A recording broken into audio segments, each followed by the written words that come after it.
We're going to take a trip to the Southern Tier and check out Pumpkinville, which is a really great place to buy a pumpkin, as well as do some other fall harvest-themed things. Make a day out of it. Yeah.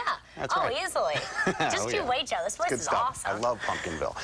All right. First off this morning, though, we want to say hello to a couple of thousand visitors to town that are here today for a very special event that's going on.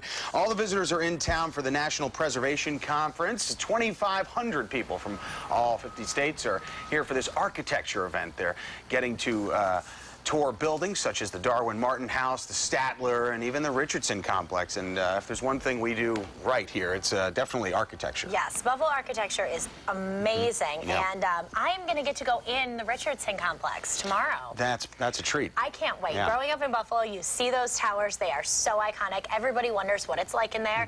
I know you have imaginings. Well, I have imaginings of like chains on walls and all these things. But I guess it's beautiful from what I've heard. Oh, it really is. So you know, when I first got here, I did a little tour of all the architecture. They have a lot of tours in town. You can check them out on Main Street in the Arcade Building. That's where the office is to find out what's the Buffalo tours. And it was just knocked me off my socks. The Gold Dome, all this stuff. It's just everywhere you go, there's history and architecture. Tons of it. And this weekend, there's going to be so much going on. We have the program for the conference, and like it's just full of events. It's absolutely insane. I don't know how they're going to pack all of this into 4 days. They'll work it out, and hopefully the weather will hold up. That's another good thing, too. Yeah, it's still kind of nice here in Buffalo. So far, so good. All right, we also want to give a huge shout out to our friend Caitlin Cook. She was on the X Factor last night, but Simon ended up letting her go. If I don't make it, I go home to Buffalo, New York, and I continue playing rugby, and I continue singing to nobody in a bar. And I think I probably spent the most time going through you than anyone else. I've made a decision, babe.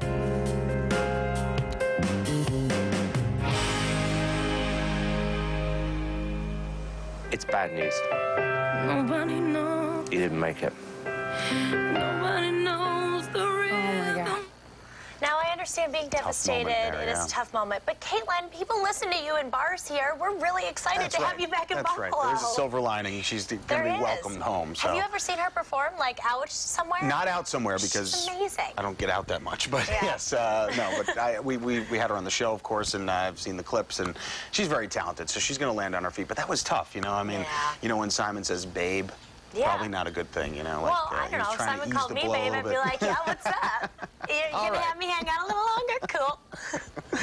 Well, we wish her luck, though, down the road, of course. Yes, we do. Good luck, Caitlin. Okay, well, get this. Not far from here, we're talking Columbus, Ohio, a bunch of wild animals have, they're roaming the streets pretty much right now. People have been told not to leave their houses. School was canceled in some areas.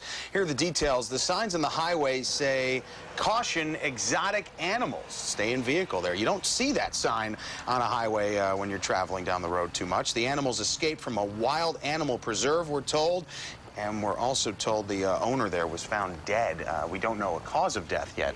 But this is some scary stuff. Not too far from here. Crazy story. People in Columbus are probably like, what's going on? Yeah, you well, know? this happened about an hour outside of Columbus, like an hour east of where it is. I have a cousin who lives in Columbus. And I texted her this morning saying, you know, don't get eaten by a tiger.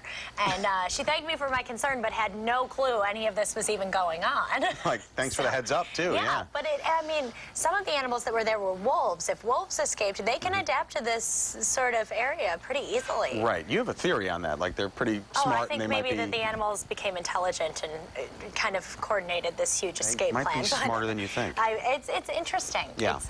It's a crazy story. Well, we'll definitely, of course, keep you posted. And I think the officials hope to have these animals tranquilized as soon as possible, obviously, and, you know, collect them in a harmless way. My guess is it'll be under control pretty soon.